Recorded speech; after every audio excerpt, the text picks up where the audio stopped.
감사합니다. 오늘도 우리 본말 통해서 다니엘서 강의 22번째 말씀드리겠습니다. 그의 손에는 멸망이 있으리라.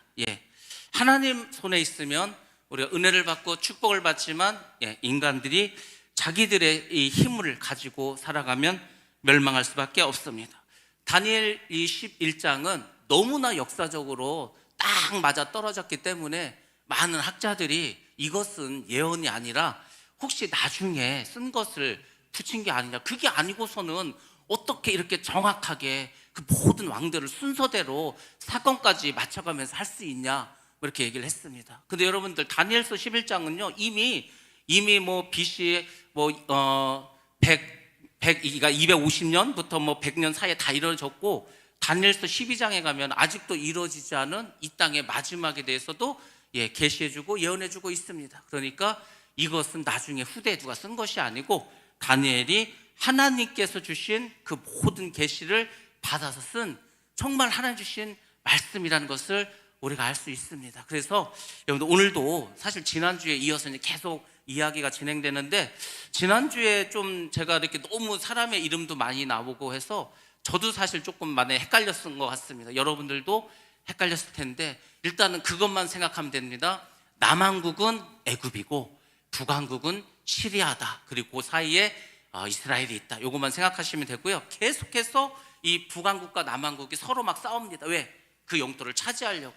그래서 오늘도 끊임없이 전쟁의 이야기가 나옵니다. 자, 아무튼 이제 전쟁을 하면은 예루살렘 또 이스라엘은 전쟁터의 이 소용돌이에 빠지고 맙니다. 그게 약소국의 사실은 운명이죠. 우리나라가 중국과 일본 사이에 껴서 계속 고통을 당한 것처럼 이스라엘도 그런 일을 겪게 되었습니다. 자, 오늘 우리가 읽은 15절과 16절 말씀은 이제 몇 해가 지난 후 이렇게 해서 이제 시작이 되죠. 자, 북방 나라는 큰 장비, 그러니까 무기와 또 싸울 수 있는 여러 가지 기구를 동원합니다. 그리고 군대를 이끌고 남방으로 이제 가게 됩니다. 그 군대에 많은 사람들이 함께 했습니다. 그래서 이번에야말로 우리가 애굽을 차지하자. 그래서 이번에 가서 하여튼 애굽을 쑥대밭으로 만들고 애굽 땅을 우리나라로 하자, 이렇게 생각하고 이제 시리아 북방의 왕이 이 남쪽을 향해서 나아가게 됩니다. 자, 그들은 전쟁을 하는데 어떻게 하냐, 아까 기구를 가져갔다고 하지 않습니까? 그 기구가 뭐냐면은 지금으로 치면 포크레인 같은 거, 거중기 같은 거. 예전에 이제 전쟁은 뭐냐면 성을 빼앗는 겁니다. 그러니까 성은 높이 있고 그 다음에 이제 밑에서 그를 공격하려니까 어렵지 않습니까? 그러니까 이 북방에서 군사들이 잔뜩 가고 기구를 갖고 와서 흙을 쌓아서 흙을 왜 쌉니까? 흙을 계속 높이 쌓아가지고 성 높이까지 쌓는 거야.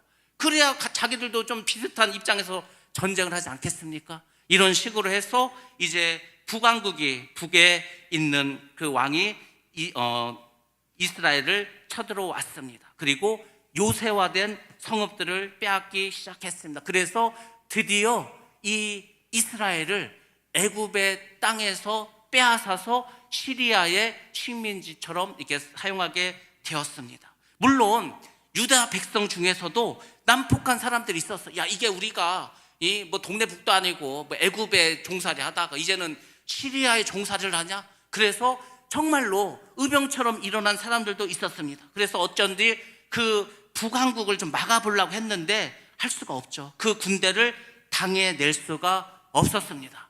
그러면 쳐들어왔던 북왕국의 왕의 이름은 무엇인가? 안티오코스 3세라는 사람이었습니다. 이 사람은 원래 계획은 팔레스타인 지역, 그 이스라엘 지역들을 다 정복을 하고 그 여세를 모아서 조금 쉬었다가 애굽을 쳐들어갈 그럴 생각을 했습니다. 그러면 애굽은 가만히 앉아서 쳐들어오는데 구경만 하겠습니까? 그렇지 않죠. 애굽도 이미 소식을 다 들었어. 지금 그 북왕국에 있는 시리아 왕이 이스라엘 점령했어. 그리고 이제 애굽으로 쳐들어오려고 한다, 이 소식을 듣게 되었습니다.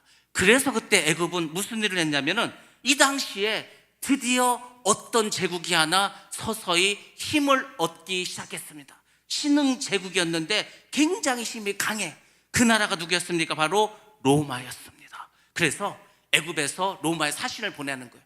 그래서 무엇을 맺냐면은 상호 공수 조약을 맺습니다. 우리가 미국하고 한미 상호 방어 조약을 맺지 않습니까? 그러니까 미국에서 전쟁이나 그러면은 한국도 무조건 참전하는 거예요. 한국에서 전쟁이나 그럼 미군도 무조건 오는 거. 이런 것처럼 이제 로마와 애굽이 한편이 되었어. 그러니까 이 소문이 또 누구에게 갔겠습니까? 당연히 시리아의 왕이었던 안티오코스 3세에게도 가게 되었습니다. 그러니까 이게 좀 애굽도 사실 만만하지 않은데 거기 로마까지 있으면 전쟁이 되겠습니까? 그래서 어쩔 수 없이 눈물을 머금고 계획을 바꿉니다. 그래서 애굽과 이제 평화 조약을 맺게 됩니다. 자, 이렇게 해서 15절과 16절이 지나가고 17절 말씀을 한번 보도록 하겠습니다. 자, 다니엘서 11장 17절 말씀 시작. 그가 결심하고 전국에 힘을 다하여 이르렀다가 그와 화친할 것이요 또 이제 여자의 딸을 그에게 주어 그의 나라를 망하게 하려 할 것이나 이루지 못하리니 그에게 무익하리라. 아멘. 아멘. 예전이나 지금이나 자기의 뜻을 이루지 못하면 물러서는 게 아니에요. 그러면 어떻게 하죠? 뭔가 계략을 좀 짜야 돼. 그래서 이 안티오코스 3세가 계략을 하나 짜기 시작했습니다. 애굽을 어떻게 하든 점령하고 싶어. 근데 로마 때문에 할 수가 없어. 그렇죠? 그래서 다른 계획을 세웠는데 그 계획이 뭐였냐면은 이 안티오코스 3세에게 예쁜 딸이 있었습니다. 그 딸의 이름이 뭐였냐면 클레오파트라였습니다. 우리가 클레오파트라를 잘 알지 않습니까? 근데 우리가 알고 있는 클레오파트라, 그 로마의 안토니우스하고 한 편을 먹고서 로마에 대적했던 그 클레오파트라는 클레오파트라 7세고 이 딸은 클레오파트라 1세입니다. 그러니까 첫 번째 클레오파트라라 이렇게 생각을 하시면 되겠습니다. 이 딸을 애굽의 왕, 그때 애굽의 왕이 누구였냐면 프톨레미 5세였습니다. 프톨레미 5세에게 시집을 보내기로 작정을 했습니다. 그 시집을 왜 보냅니까? 자기 딸을 시집 보내면 그 사이에서 나오는 자식은 자기 조카가 되지 않겠습니까? 그러니까 어떻게 하는 거죠? 결국 애굽을 자기의 손을 좀 넣어 보려고 이런 방법을 썼습니다. 여러분들, 근데 이 방법이 우리가 어제도 지난번에도 하지 않았습니까? 딸을 보내서 뭔가 나라를 한번 점령해 보려고. 그때는 애굽에서 시리아로 딸을 보냈었죠. 근데 그 일을 다시 이 왕도 하게 되었습니다. 근데 여러분 잘 보시기 바랍니다. 이미 남방하기 실패했던 그 방법이 성공할 수 있겠습니까? 우리가 지난번에 남방 왕이었던 프톨레미 2세가 자기의 딸 누구였습니까? 그 이쁜 베르니스를 이미 결혼을 해서 부인이 있는 유부남인 안티오코스 2세에게 시집을 보냈습니다. 그러니까 안티오코스 2세는 어떻게 하죠? 할 수 없이 자기의 부인을 내쫓지 않았습니까? 근데 나중에 내쫓았던 이 전처가 돌아오는 거예요. 누구였죠?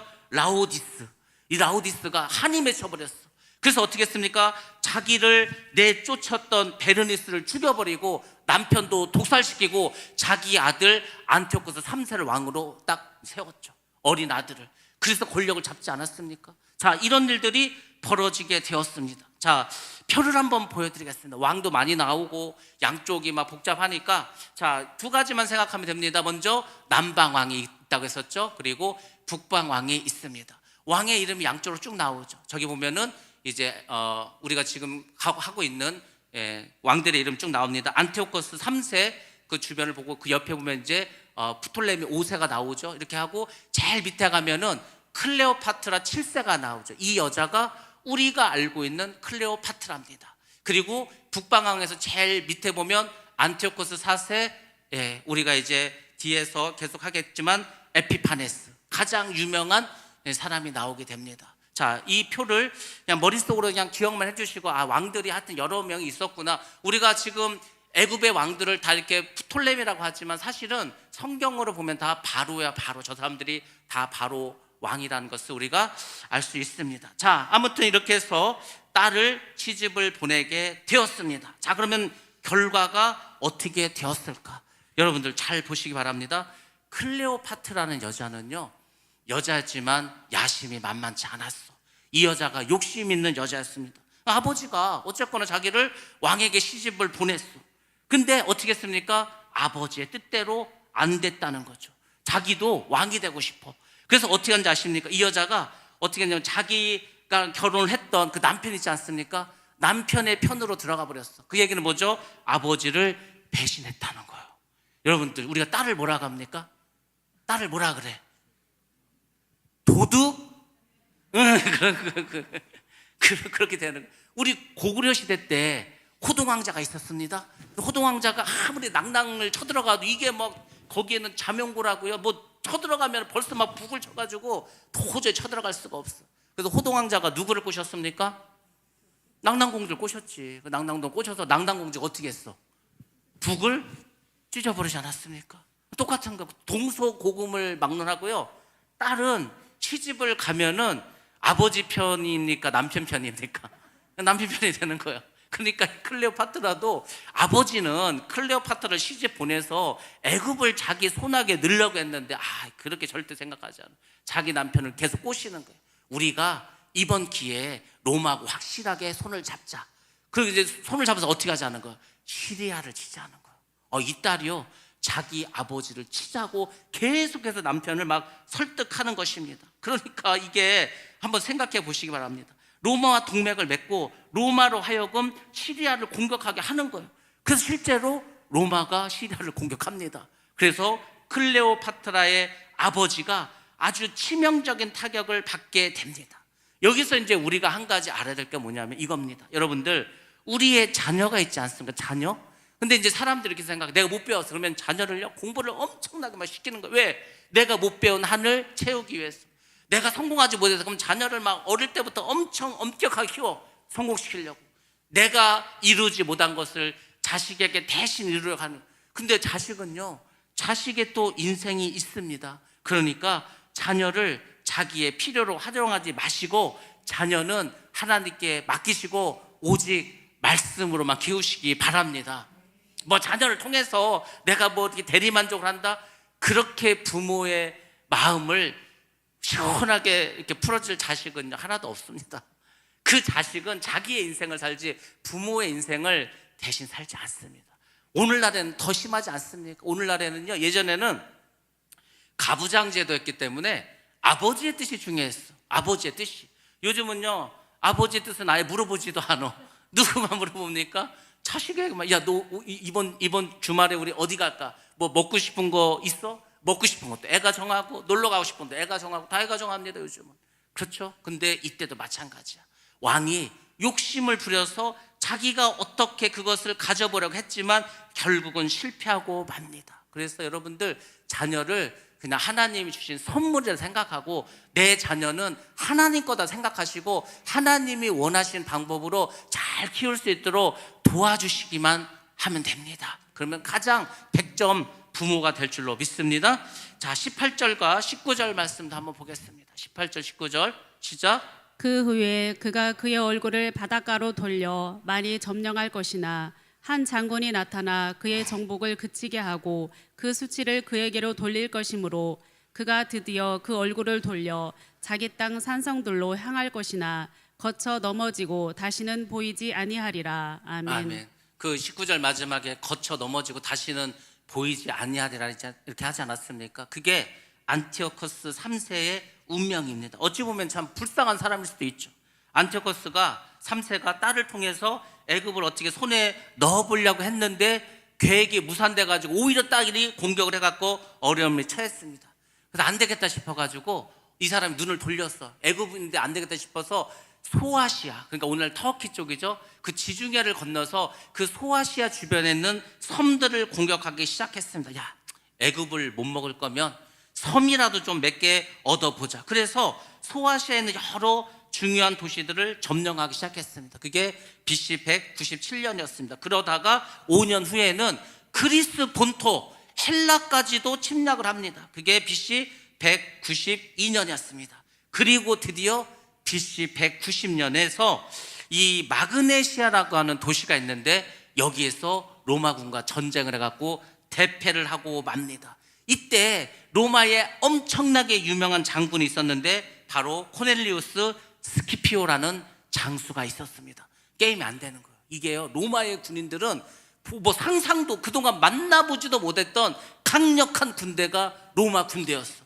그러니까 뭐 헬라가 강하다, 헬라 소용없어. 시리아, 뭐 애굽, 게임이 안 돼. 로마는요 강력합니다. 강력한 군사력과 그 어떤 그 군대들의 조직력을 가지고 있어.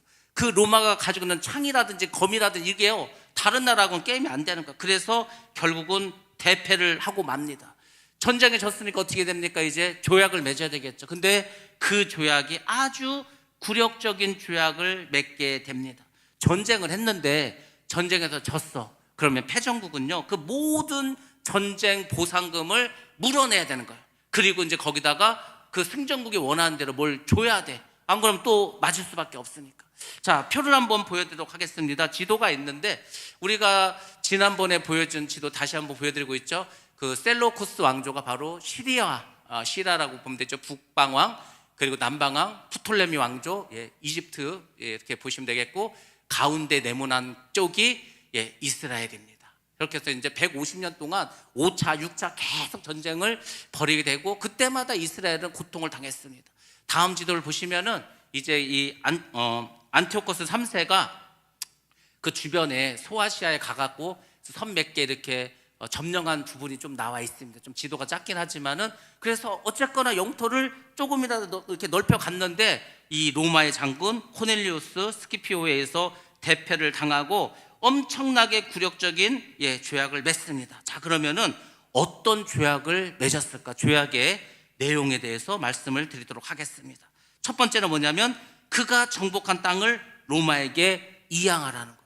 그 힘들게 뺏었는데 로마가 너 전쟁에 졌으니까 네가 여기에 나와서 전쟁해갖고 뺏었던 섬 다 로마에 넘기라는 거예요. 넘길 수밖에 없죠. 어떻게 합니까? 전쟁에 졌는데. 두 번째는 뭡니까? 이게 이제 무슨 얘기죠? 12년 동안 해마다 매년 2330달란트의 막대한 배상금을 지불하라는 거예요. 그래서 이거 빚 갚다가 시리아가 망해버립니다. 말이 그렇죠. 2330달란트면은 지금으로 쳐도 어마어마한 수천억이 넘는 돈이야. 그거를 한 번도 아니야. 12년 동안 매년 그렇게 갚으라는 거예요. 그러니까 이거를 안 갚을 수도 없죠. 전쟁에 졌는데 뭐 말을 들어야 될 것이 않습니까? 그래서 이 빚을 갚아야 돼. 어쩔 수 없이. 그래서 이제 어떻게 돼? 이제 빚을 갚아야 되니까 자기 뭐 나라로 돌아오지 않았겠습니까? 자기 나라로 돌아왔습니다. 그래서 어떻게 하냐면 돈이 없어. 금도 없고 은도 없어. 금하고 은이 좀 많은 데가 어디냐 이렇게 신하들한테 물어봤더니 신전에 가면 많다는 거야. 신전. 신을 모시는 신전에는 이런 게 다 금으로 돼 있지 않습니까? 거기 가면은 금은보화가 있다는 거야. 그래, 그러면 어쩔 수 없다. 우리가 돈이 없으니까 신전들을 약탈하자. 이렇게 해가지고 왕이 부하를 데리고 신전들을 이제 하나씩 하나씩 약탈하기 시작합니다. 그러다가 이 수산, 그 페르시아의 수도가 수산성이지 않았습니까? 그 수사 근처 거기에 바알을 섬기는 신전이 있었습니다. 자그로스 산맥이라고 하는 그 산에 있는 산당이 있는데 거기에 갔는데 마을 사람들 보니까 어떤 놈들이 와가지고 자기 바알을 섬기는데 이 신전에 와가지고 금은보화를 막 훔쳐가는 거야. 그래서 동네 사람들이 어떻게 했냐면 그 왕을 죽여버립니다. 그러니까 이 사람은 빚을 갚기 위해서 신전에 가서 도둑질을 하다가 백성들에 걸려갖고 맞아 죽고 살해당한 사람이 이 사람이 바로 안티오코스 3세입니다. 그러니까 불쌍하죠. 어찌 보면은 딸은 또 배신해가지고 이게 로마한테 깨지게 하고 또 그 빚을 갚으려다가 이렇게 또 어려움을 당하고, 아무튼 그래서 이 사람은 결국은 멸망당하고 맙니다. 자, 이것이 이제 우리가 읽은 19절까지의 말씀이고 20절 말씀 한번 보겠습니다. 시작. 그 왕위를 이을 자가 압자자를 그 나라의 아름다운 곳으로 두루 다니게 할 것이나 그는 분노함이나 싸움이 없이 몇 날이 못 되어 망할 것이요. 아멘. 아멘. 몇 날이 못 되어 망할 것이요. 자, 이것이 안티오코스 3세 다음에 나온 왕의 이야기입니다. 자, 안티오코스 3세가 죽었어. 그러니까 다음 왕이 나와야 되겠죠. 그 다음 왕이 누구냐면 셀루커스 필로파터라는 그 왕 아들이 이제 왕이 되었습니다. 이 첫째 왕이었죠. 아버지의 뒤를 이어서 왕이 됐어. 근데 이제 보시기 바랍니다. 이 사람은 재위 기간이 얼마 되지도 않아. 근데 자기가 왕으로 있는 내내 한 일이 뭔지 아십니까? 빚 갚는 거, 빚 갚는 거. 아버지가 빚을 잔뜩 져놨어. 어쨌거나 매년 2330달란트를 갚아야 돼. 왕이 되자마자 빚만 갚는 거야, 빚만. 그래가지고 선왕에 남겨진 그 무거운 전쟁 배상금을 막 지불하느라고 뭐 정신이 없습니다. 돈만 벌면은 빚 갚는 거야. 계속 그래서 왜 안 갚으면 로마가 쳐들어와 버리니까 꼼짝없이 빚을 갚습니다. 그러다가 이제 계속 갚았어. 힘들게 어렵게 갚았어. 11년 동안 다 갚았어. 이제 마지막 12년째가 되었습니다. 자, 12년차가 되니까 이제는 뭐 먹고 죽을 나도 없어. 다 끌어모아서 다 빚을 갚아서 더 이상 돈이 없어. 그래서 이 사람이 이제 생각한 게 뭐냐면, 야, 어쩔 수 없다. 이제 우리나라에 없으니까 우리가 예루살렘에 성전이 있다고 한다. 그 예루살렘 성전에 가서 금은 부하를 약탈을 좀 해보자. 그거를 가져다가 빚을 갚자. 이렇게 해서 부하들에게 그 예루살렘 성전에 가서 모든 기물을 약탈해 오라고 명령을 내렸습니다. 근데 여러분들, 왕이 이렇게 힘이 없고 왕이 무능하고 빚이나 갖고 있으니까 부하들이 좋아하겠습니까? 당연히 좋아하지 않지. 그래서 그렇게 명령을 하고 얼마 지나지 않아서 이 시리아에 재무장관이 있었습니다. 그 사람 이름이 헬리오도루스라는 사람이야. 헬리오도루스라는 사람인데, 이 사람은 아르메니아 사람이었습니다. 그러니까 어찌 보면은 시리아 사람도 아니야. 아르메니안이었던 헬리오도루스라는 사람이 어떻게 했냐면은 이 왕을 독살시킵니다. 왜 독살시키겠습니까? 야, 왕을 갈아버리자. 이 왕은 빚만 갖고 싸울 줄도 모르고, 그러니까 우리 같이 고생해. 맨날 돈 좀 모아놓으면 빚 갚고, 모아놓으면 빚 갚고, 그러니까 이제 비전이 없어. 그래서 이 왕을 독살시켜. 그리고 그 아들을, 이제 어린 아들을 왕으로 해서 자기가 뭐 하려고 했겠습니까? 섭정을 하려고 하는 거, 뒤에서. 그래서 자기가 왕을 세우고 그 뒤에서 조정을 하려고 했습니다. 자, 이것까지가 20절 말. 자, 그럼 21절부터는 이제 어떤 이야기가 나오는지 21절부터 24절까지의 내용을 같이 한번 보겠습니다. 시작. 또 그의 왕위를 이을 자는 한 비천한 사람이라. 나라의 영광을 그에게 주지 아니할 것이나 그가 평안한 때를 타서 속임수로 그 나라를 얻을 것이며, 넘치는 물 같은 군대가 그에게 넘침으로 말미암아 패할 것이요, 동맹한 왕도 그렇게 될 것이며, 그와 약조한 후에 그는 거짓을 행하여 올라올 것이요, 소수의 백성을 가지고 세력을 얻을 것이며, 그가 평안한 때 그 지방의 가장 기름진 곳에 들어와서 그의 조상들과 조상들의 조상이 행하지 못하던 것을 행할 것이요, 그는 노력하고 탈취한 재물을 무리에게 흩어주며 계략을 세워 얼마 동안 산성들을 칠 것인데 때가 이르기까지 그리하리라. 아멘. 아멘. 예, 드디어 안티오코스 4세 에피파네스가 이제 역사에 등장하게 됩니다. 이 사람은 적 그리스도라고 불렸습니다. 왜냐하면 예루살렘 성전에 세상에 뭘 세웠습니까? 제우스 신상을 세웠어. 그리고요, 돼지 피를 뿌렸습니다. 그리고 유대인들에게 돼지고기를 먹게 했습니다. 안 먹으면 죽여버렸습니다.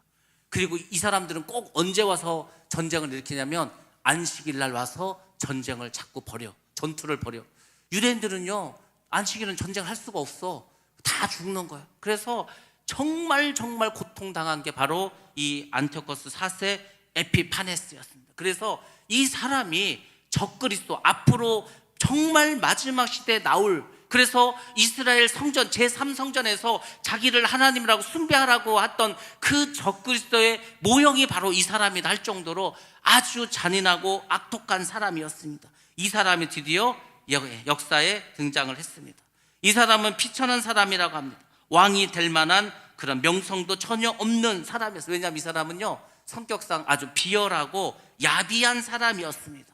그래서 그 외경은 마카비서에 보면은 이 사람을 뭐라고 했냐면 죄가 가득한 싹이라고 했습니다. 그러니까 어릴 때부터 그냥 싹수가 노랬어. 그냥 죄가 가득한 사람이 바로 이 사람이었다는 겁니다. 그러면 이 사람은 과연 누구였을까? 안티오코스 3세의 둘째 아들이었습니다.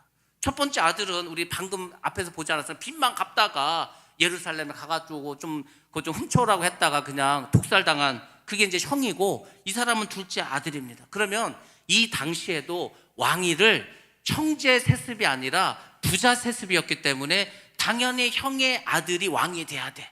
근데 이 사람은 계략을 짰습니다. 그 계략을 엄청 짜, 이 사람이. 그냥 처음부터 끝까지 계속 잔머리를 굴렸던 사람이 이 사람입니다.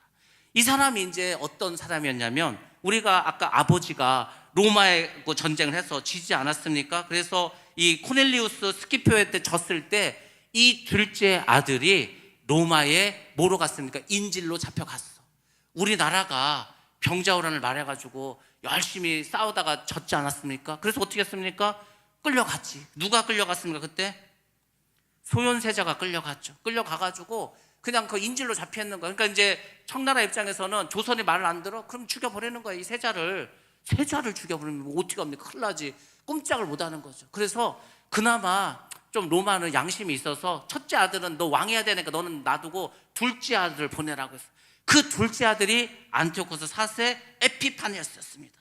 이 사람이 장장 14년을 로마에서 인질로 끌려갔어. 근데 그 14년 동안 뭘 받겠습니까?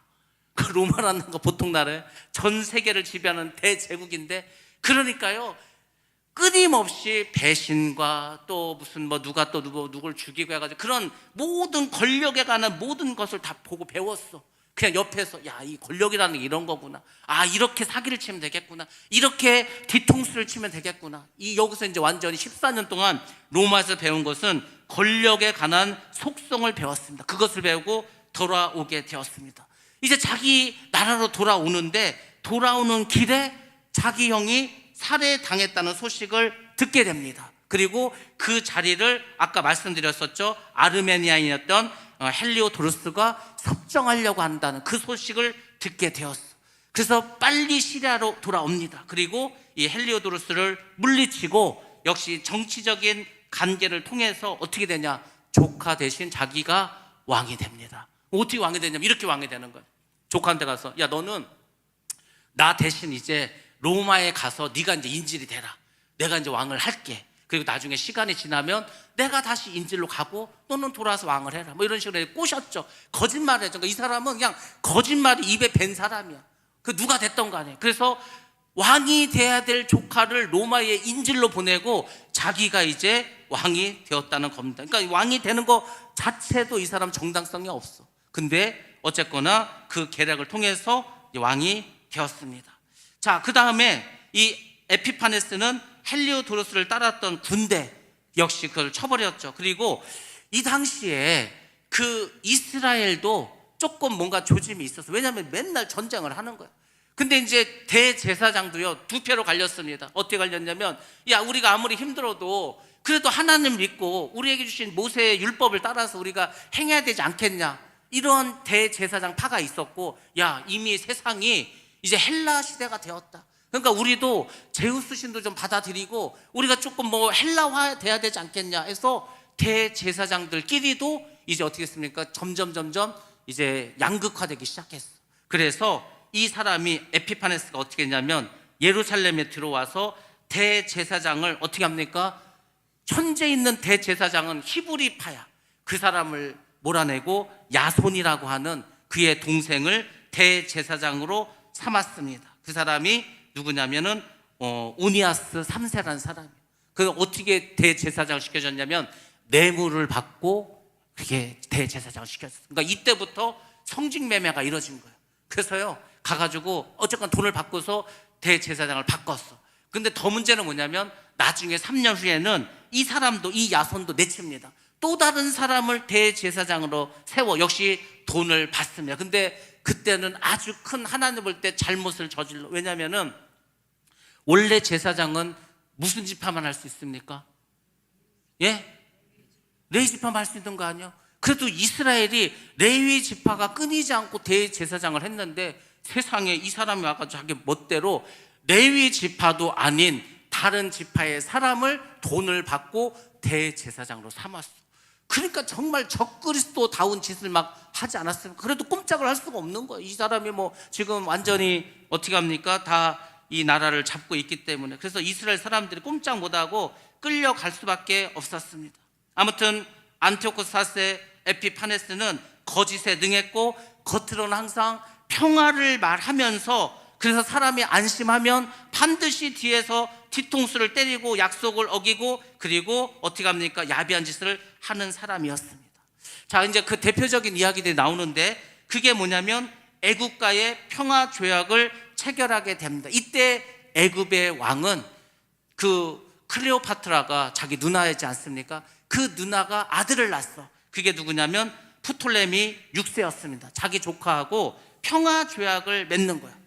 평화 조약을 맺어놓고서 어떻게 하냐면 애굽의 기름진 땅에 쳐들어가서 그 땅도 뺏고 재물도 뺏고 막 이런 짓을 계속 하는 거야. 그러니까 이제 마치 누가 같습니까? 북한하고 똑같아. 북한하고 막 우리랑 막 평화 조약을 맺자고 해.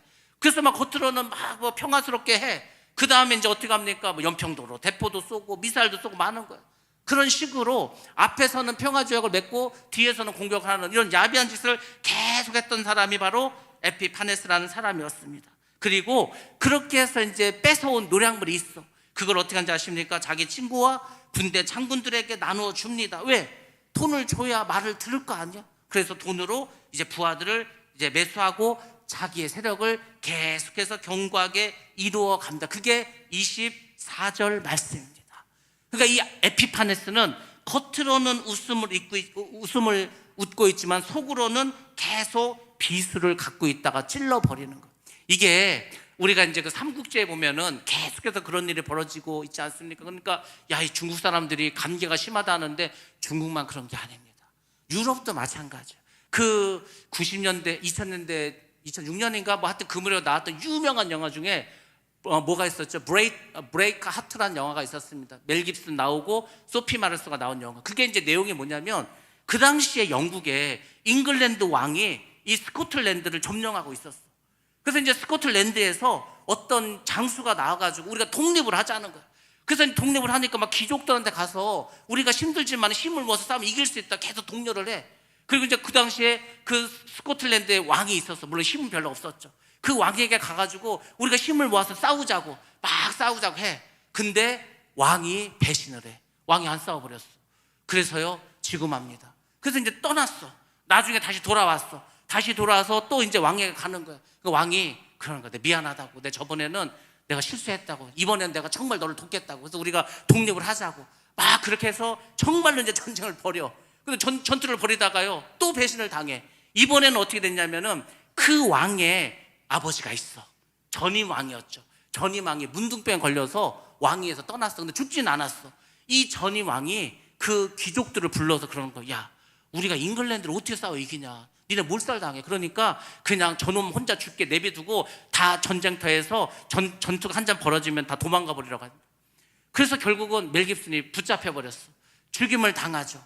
그런 영화에 쉽게 말해서. 그러니까 그 옛날에도 유럽에서도요 끊임없이 이런 일이 벌어졌어. 그게 왜 그런지 아십니까? 로마 시대도 그랬던 거야. 로마도요 워낙 큰 제국이다 보니까 서로 죽이고 죽고 하는 거. 막 블루투스도 나오고 뭐 삼두전치도 나오고 계속 그렇게 해서 황제가 되면 죽이고 황제가 되면 쿠데타를 일으키고 막 이런 일이 벌어지지 않았습니까? 그러니까 벌써 2000년 전 그 전부터 계속해서 이런 일은 있었습니다. 그것을 그 인질로 끌려간 14년 동안 배운 거야. 그러니까 이제 대제국에서 배웠으니까 여기 와서 써먹으니까 얼마나 잘 되겠습니까? 우리가 정치와 외교가 있지 않습니까? 그래서 정치 외교학과 있죠. 정치 외교학과는요 굉장히 이 정치라는 거 외교라는 것은 겉으로는 아주 예의가 바릅니다.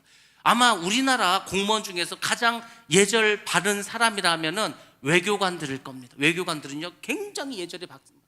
아주 막 진짜 신사 중에 신사야. 근데 그들은요 속으로는 다 시커먼 어떤 뭐를 가지고 있어. 어떻게 해서든지 우리나라가 조금이라도 이득을 가져야 돼. 어떻게 해서든지 우리 당이 조금이라도 이득을 가져야 돼. 그러니까 맨날 그런 것만 연구하는 거예요. 그래서 정치라면 싸울 수밖에 없습니다. 그럼 되지 않습니까? 어떻게든 우리 편이 유리해야 되니까. 그게 정치의 속성이라는 거예요. 그러니까 이 에피파네스도 결국 배운 게 그거밖에 없어. 그러니까 내 편을 만들려면 돈을 줘야 돼. 돈을 주지 않으면 누가 말을 듣습니까? 돈도 주고 밥도 사주고 막 하는 거예요. 그래서 자기 편으로 끌어들여. 그래서 권력을 공고해 나갔습니다. 자, 그러다가 드디어 이 에피파네스가 1차로 애굽을 침공합니다. 그것이 25절부터 27절의 내용입니다. 자, 한번 보겠습니다. 25절부터 27절 시작. 그가 그의 힘을 떨치며 용기를 다하여 큰 군대를 거느리고 남방왕을 칠 것이요 남방왕도 심히 크고 강한 군대를 거느리고 맞아 싸울 것이나 능히 당하지 못하리니 이는 그들이 계략을 세워 그를 치민이라. 그의 음식을 먹는 자들이 그를 멸하리니 그의 군대가 흩어질 것이요 많은 사람이 엎드러져 죽으리라. 이 두 왕이 마음에 서로 해하고자 하여 한 밥상에 앉았을 때에 거짓말을 할 것이라. 일이 형통하지 못하리니 이는 아직 때가 이르지 아니하였으므로 그 일이 이루어지지 아니할 것임이니라. 아멘. 아멘. 자, 25절부터 27절을 보셨는데 이 에피파네스가 1차로 애굽을 침공한 사건이라고 했습니다. 그러면 여러분 이 말씀을 보고 지금 애굽이 이기고 있다는 겁니까? 아니면 시리아가 이기고 있다는 겁니까? 모르죠.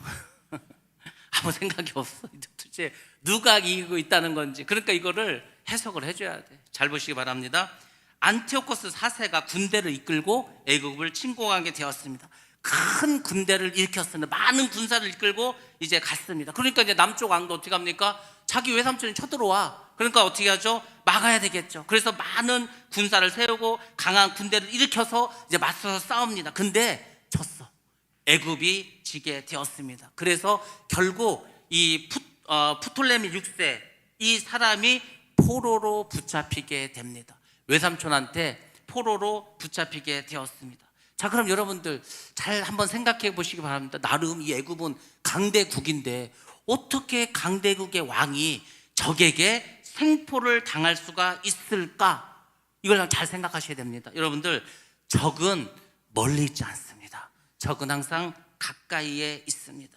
이 안티오코스 4세 에피파네스는 아주 모략이 심하고 비열한 사람이라고 하지 않았습니까? 이 사람이 이미 손을 써놨어. 그 프톨레미 6세하고 같이 밥을 먹는 사람들이 있어. 왕하고 밥을 같이 먹을 사람 누굽니까? 귀족, 군대 장군, 뭐 이런 사람이지 않, 채측근들이야. 이 채측근들에게 돈을 줘서 매수를 한 거야. 그래갖고 야, 내가 쳐들어갈 테니까 내가 쳐들어가면 내 왕을 니네 딱 붙잡아. 그러면 돼.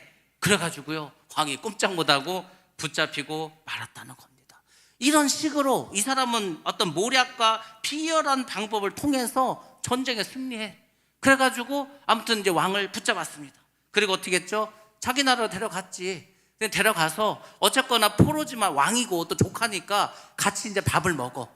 밥을 먹으면서 뭘 하냐면 조약을 맺습니다. 야, 너하고 나하고 어쨌거나 뭐 외삼촌이고 조카 사이고 뭐 서로 왕인데 뭐 우리가 굳이 싸울 필요가 있겠냐. 그러니까 우리가 싸우지 말고 평화 조약을 맺자, 이렇게 이야기를 해.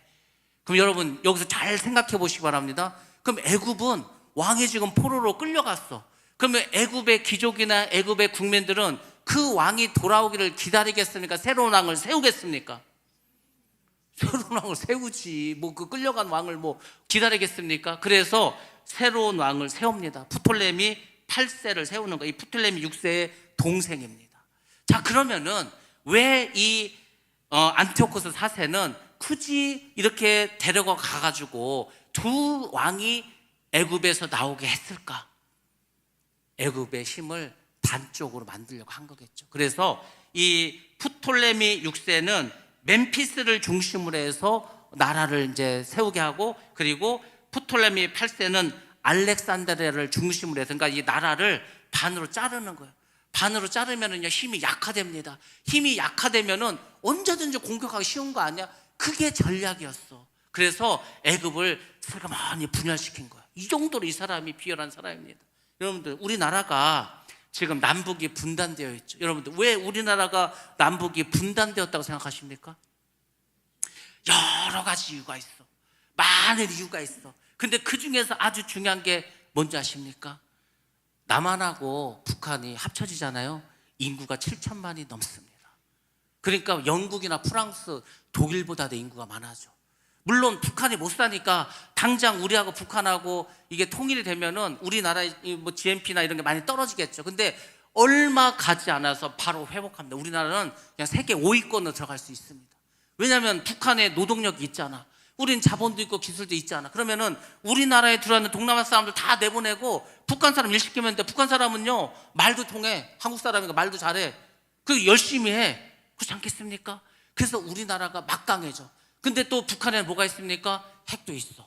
그러니까 뭐 우리나라가요, 핵만 없다 뿐이지 우리나라의 자주포라든지 우리나라의 전투기라든지 우리나라의 전차라든지 막 수출하고 있지 않습니까? 지금 뭐 계속해서 우크라이나가 막 그걸 우리나라 거 갖다 쓰지 않습니까? 총알도 막 우리나라 거 쓰고. 그러니까 중국이나 러시아나 일본이나 미국조차도 우리나라가 통일되는 걸 원하지 않는 거예요. 왜? 아니 그 지금 극동지방에 다 강대국만, 일본도 강대국, 중국도 강대국, 그리고 러시아도 강대국이야. 거기다 한국이 통일해서 또 통일된 한국이 있어. 그러면 여기는요 너무 강해. 그러니까 절대로 한국을 통일시키지 않으려고 강대국들이 계속 찢어 놓는 거예요, 사실은. 그래서 우리가 지금 통일 못하고 있는 겁니다. 사실은 그래. 그러니까 이게 나라가 갈려졌다는 것은 그만큼 힘이 분산돼 버리는 거예요. 아니 그렇지 않습니까? 반쪽이 났으니까 힘이 분산되겠지. 그러니까 시리아 왕도 결국은 애굽을 두 쪽으로 나눠 가지고 힘을 다 약화시켜서 자기가 먼저 약한 쪽을 쳐버려. 나머지 반은 언제든 칠 수 있지 않겠습니까? 그래서 겉으로는 평화 조약을 맺자고 하고 속으로는 그렇게 생각하고 있었어. 자, 그러면은 프톨레미 6세는 바보입니까? 자기 외삼촌이 평화 조약 하자는데 당연히 자기도 하자고 하죠. 그러면 우리가 평화 조약을 맺어서 나는 그러면은 애굽으로 돌아가서 나는 멤피스 쪽을 수도로 해서 내가 그럼 나라를 세우겠다고 이렇게 얘기를 하겠죠. 왜 그렇습니까? 자기는 지금 포로 입장이니까 빨리 자기 나라로 돌아가야 될 거 아니에요. 그러니까 말은 서로 평화 조약을 하자고 하고 속으로는 둘 다 딴 속셈을 가지고 있는 거예요. 그래서 이 조약은 나중에 다 무의로 돌아가고 맙니다. 나중에 어떻게 되냐면 프톨레미 6세와 8세가 힘을 합쳐 연합을 합니다. 거기다가 로마까지 들어와. 로마가 와가지고 시리아 왕에게 말하는 거예요. 너희들 왜 남의 나라 와서 나라를 두 쪽으로 나눠놨냐고. 그래서 로마가 간섭하게 됩니다. 그래가지고 결국은 누구였죠? 안티오코스 4세가 원하는 대로 되진 않았어. 그래서 27절 하반절에 뭐라고 했습니까? 작정된 기한에 미쳐서 그 일이 끝날 것입니다. 이렇게 해서 이 말씀이 마무리되는 겁니다. 그러니까 뭐냐면 안티오코스 4세가 아무리 뭔가 막 거대한 계획을 해서 자기는 머리를 써갖고 나라를 두 쪽으로 해서 힘이 없어지면 내가 저걸 다 먹어버려야지 그런 계획을 한다 할지라도 하나님이 정하신 때에 그의 종말은 올 수밖에 없다는 겁니다. 여러분들, 우리의 인간의 삶이요, 다 사람들이 뭘 하는 것 같아. 뭐 미국의 대통령이 힘이 센 것 같고, 그 다음에 푸틴이 힘이 센 것 같고, 중국의 시진핑이 힘이 센 것 같고, 뭐 북한의 김정은이 힘이 센 것 같아도요, 다 하나님이 그들을 손에 놓고서 하나님께서 역사를 끌고 가고 계시는 겁니다. 그 나중에 이제 적그리스도가 나타나겠죠. 적그리스도가 나타나야 마지막이 되고 심판이 되고 예수님이 재림할 거 아닙니까?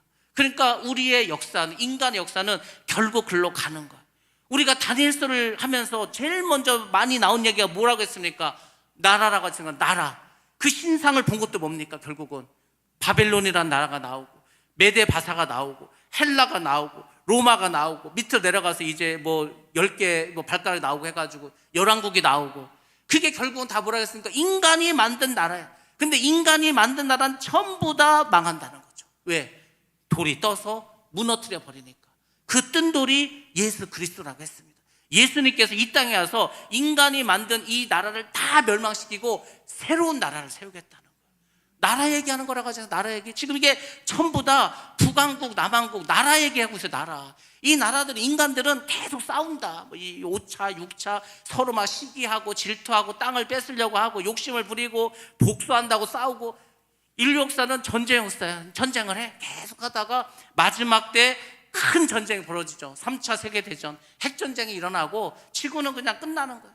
인간의 세상은 거기서 이제 종집을 찍고, 그리고 예수님이 재림하셔서 새하늘과 새 땅, 메시아 왕국, 천년 왕국을 세운다. 이게 성경의 이야기입니다. 이거요, 뭐 다른 게 없습니다. 나라 얘기를 하는 거예요. 하나님의 나라, 하나님의 왕국, 그것을 계속 하나님 말씀해 주시고, 그 하나님의 왕국이 완성되기 전까지 인간들은 계속 끊임없이 흥망성쇠를 겪는 거예요. 어느 누가 권력을 잡아서 전 세계를 통치하는 것 같지만 결국 로마도 망하고 다 망합니다. 다 히틀러도 망하고 스탈린도 망하고 다 망하는 거예요. 결국은 그것을 우리가 다니엘서에서 보여주고 있습니다. 사람이 아무리 속으로 계획을 해도 모든 것은 하나님의 손아귀에 있습니다. 그러니까 여러분들 그것을 반드시 믿으시고, 내가 뭘 계획하려고 할 것도 없어. 그냥 기도하시면서 하나님께서 주시는 말씀 붙잡고 하나님이 인도하신 대로 하나님 뜻대로 그렇게 나아가시기 바랍니다. 그게 인생을 제일 잘 사는 거. 뭐 하나님이 시킨 대로만 살았어. 그거같이 축복된 게 어디 있습니까? 하나님은 원하지도 않는 내가 그냥 내 욕심 가지고 하려다가 나중에 멸망당하는 거예요. 인류의 역사는 그걸 말해주는 겁니다. 너희들이 말씀대로 살고 십자가 지고 너 자신을 죽이고 살아가면은 부활의 영광이 있을 것이다. 네 멋대로 자기 하고 싶은 대로 자기 원하는 대로 살면 결국은 다 멸망당할 거다. 그거 얘기해 주는 겁니다.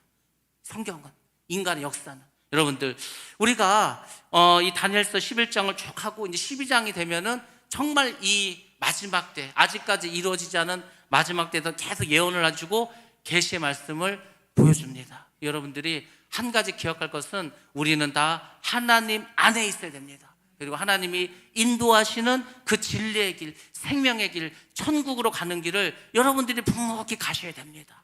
이 지금 많은 왕들이 나왔지만 뭐 남방 왕이고 북방 왕이고 다 멸망당합니다. 아무튼 여러분들 멸망당하는 것이 아니라 정말 하나님께 영광 돌리고 우리 모두가 그 하나님의 나라, 우리 뭐 그냥 예수 믿었으니까 하나님의 왕국에 가서 한번 살아봐야 되지 않겠습니까? 그 믿음을 가지시고 뭐 힘들다 어렵다 힘들어도 별거 아니고 어려워도 별거 아닙니다. 다 거기서 거기 50보 100보고요. 1 아니면 0 아니면 마이너스 1이야. 그렇게 생각하시고 올해도 믿음으로 승리하시기 바랍니다. 반드시 선한 길로 축복의 길로 인도해 주실 줄로 믿습니다. 그런 복된 자들 다 되시기를 주님의 이름으로 축원합니다.